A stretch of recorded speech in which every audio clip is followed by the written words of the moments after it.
എല്ലാവർക്കും സുഖമല്ലേ? എല്ലാവർക്കും എൻ്റെ വീഡിയോയിലേക്ക് സ്വാഗതം. ഇന്ന് ഞാനൊരു ചെടിയെക്കുറിച്ചാണ് വീഡിയോ ചെയ്യുന്നത്. വെള്ളക്കൊന്നയെക്കുറിച്ച് ഞാനൊരു ഷോർട്ട് വീഡിയോ ചെയ്തിട്ടുണ്ടായിരുന്നല്ലോ, എല്ലാവരും അത് കണ്ടിട്ടുണ്ടാവുമല്ലോ. വെള്ളക്കൊന്ന നമ്മുടെ മഞ്ഞക്കൊന്നയുടെ അതേപോലെ കണിക്കൊന്ന പോലെ തന്നെയാണ്. പൂക്കളൊക്കെ കാണാൻ വെള്ളയുടെ കളറ് മാത്രം ചെയ്യുള്ളൂ. മറ്റേത് മഞ്ഞയാണ്, ഇത് വെള്ള കളറാണെന്നേ ഉള്ളൂ. കണിക്കൊന്ന പോലെ തന്നെയാണ്. ഞാനിത് ഓൺലൈനിലാണ് വാങ്ങിച്ച ചെടി. ഇത് നമ്മൾ ഡിസംബറിലാണ് ഇത് പൂവിട്ടത്. വിൻ്റർ സീസണിലാണ് ഇത് പൂവിടുന്നത്. ഇതിൻ്റെ പൂക്കൾ കൊഴിയാതെ 1 മാസം വരെ നിൽക്കുന്നുണ്ട്. ഇതിൻ്റെ പ്രൊപ്പഗേഷൻ രീതി വലിയ ബുദ്ധിമുട്ടൊന്നുമില്ല. ഇതിൻ്റെ കമ്പ് നട്ടിട്ടാണ് പിടിപ്പിക്കുന്നത്.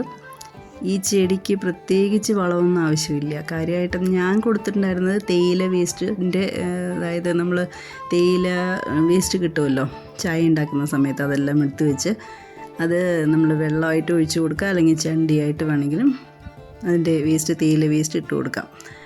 പിന്നെ എന്താണെന്ന് വെച്ച് കഴിഞ്ഞാൽ ഇതിന് നമ്മൾ പ്രത്യേക കെയറിങ് ഒന്നും ആവശ്യമില്ല. ഡയറക്റ്റ് സൺലൈറ്റ് ആവശ്യമുണ്ട്. നല്ല ഡയറക്റ്റ് വെയിൽ കിട്ടുന്നിടത്ത് നമ്മൾ വെച്ചാൽ മതി. പിന്നെ ഇതൊരു ചെറിയ മരമാവാനുള്ള സാധ്യത ഉണ്ട്. അതായത് നമ്മൾ ചെറിയ ചെടിയല്ല, റോസ് പോലുള്ള ചെറിയ ചെടിയല്ല, കുറച്ച് മരമാവും, ഹൈറ്റ് വരുന്നതാണ്. അപ്പോൾ അതിനനുസരിച്ചുള്ള സ്ഥലത്ത് നമ്മളത് നട്ടാൽ മതി.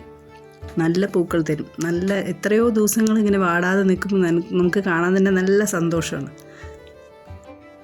നിങ്ങളെല്ലാവരും ഈ ചെടി വാങ്ങിക്കണം. വീട്ടിലിതേപോലെ എല്ലാവരും വാങ്ങിച്ച് വെക്കണം.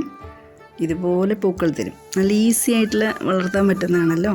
അപ്പോൾ എല്ലാവരും ഇത് വാങ്ങണം. അതുപോലെ തന്നെ എൻ്റെ ചാനലിൽ അപ്ലോഡ് ചെയ്യുന്ന എല്ലാ വീഡിയോസും എല്ലാവരും കാണണം. എല്ലാവരും എൻ്റെ വീഡിയോസ് ഇഷ്ടപ്പെട്ടെങ്കിൽ എല്ലാവരും ലൈക്ക് ചെയ്യണം, സബ്സ്ക്രൈബ് ചെയ്യണം, ഷെയർ ചെയ്യണം. അപ്പോൾ ഇനിയും കാണുന്നവരെ ബൈ.